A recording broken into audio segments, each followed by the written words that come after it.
তাহলে হবে তাওহীদ। ভাঙবো কিভাবে? বেশ আলোচনা পরে করা যাবে, মূল বস্তুটা বলে নিয়ে। এখন এই যে নফস আল্লাহ পাক রুহের ভিতরে সেট করেছেন, রুহকে দেহের ভিতরে দিয়েছেন। দেহের ভিতরে কোন জায়গায় দিয়েছেন? মানুষের ভিতরে যে কলব আছে, কলবের কিন্তু 7টা স্তর আছে। সুদূর, নসর, শামসি, নুরি, কুরবি, মাকির, নাফসি। এই নাফসির মাকাম হচ্ছে সর্বোচ্চ সম্মানিত স্তর। আশরাফুল মাখলুকাতের মর্যাদা যে স্তরে গেলে হয় সেই স্তর। ওইখানে আল্লাহ পাক নফসকে সেট করে দিয়েছিলেন। যখন সে গুনাহ করেছে, ওইখান থেকে 7 তলা ভরতে নিচে ফেলে দিয়েছে, দিয়ে গেট দিছে আটকে। খতম আল্লাহু আলা কুলুবিহিম, ভিতরে যাওয়া যাবে না, যেহেতু সে গুনাহগার। গুনাহ যখন করেছে তার আশরাফিয়াত ছুটে গেছে। এখন সে শয়তান এক থলে ভাবকে একসঙ্গে চলাফেরা করে। তো যখন আল্লাহর হুকুমের খিলাফ করলো গুনাহগার, তখন সে কি জাহান্নামের উপযুক্ত হয়ে গেছে, তার কলবে সিল মেরে দিয়েছে। তো এখন এই অবস্থা থেকে তাহলে কে পরিত্রাণ দেবে? সে তো কিছুই জানে না। এই অবস্থা থেকে ফিরায় একটা মানুষকে আবার জায়গায় পৌঁছে দেওয়ার জন্য আল্লাহ পাক যুগে যুগে নবী রাসূল পাঠাইছেন। তানরা এসে সিরাতাল মুস্তাকিমের পথ দেখাইছে। যখন কোনো ব্যক্তি তওবা করে নবী অথবা নায়েবে নবীর মাধ্যমে, আল্লাহ পাক তার গুনাহ মাফ করে। গুনাহ মাফ করার পরে তাকে কি দেন? সূরা জুমার 22 নম্বরে, আফামান শারাহাল্লাহু সাদরাহু লিল ইসলামি ফাহুয়া আলা নূরিম মির রাব্বিহ।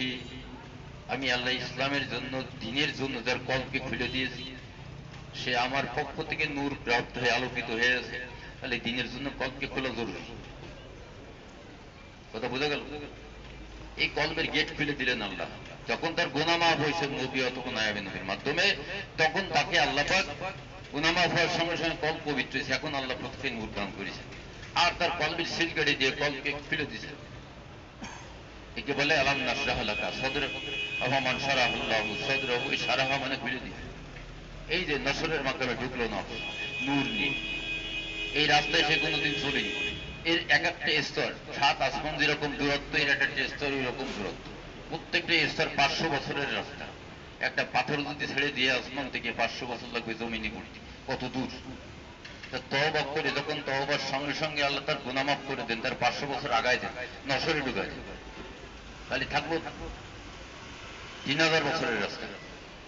6টা স্তর থাকলো সামনে, 3000 বছরের রাস্তা। এই 3000 বছরের রাস্তা আমাকে সাধনা করে অতিক্রম করতে হবে। এক একটা স্তর অতিক্রম করলে এখন সুদূর পাশ করেছে নসরে ঢুকবে, নসর পাশ করে সে শামসিতে যাবে, শামসিদ থেকে যাবে কুরবিতে, কুরবিতে মাকিন, মাকিন থেকে নাফসি মাকামে যাবে, আবার সেই তার আসল স্থানে ফিরে গেল, হারানো সম্পদ ফিরে চলে আসলো। এখন সে আশরাফুল মাখলুকাত। এই যে রাস্তাটা, এই রাস্তাটার নাম হচ্ছে সিরাতাল মুস্তাকিম। এখানে পথপ্রদর্শক ছাড়া ঢুকাও যায় না, চলাও যায় না। অচেনা জায়গা, অজানা রাস্তা। এখানে ঢুকাও যায় না, চলাও যায় না। এখানে ঢুকতে গেলেই মুর্শিদ লাগবে। মুর্শিদের মাধ্যমে নূর প্রাপ্ত হয়ে ওই মুর্শিদের সাজেশনে এখানে চলতে হবে।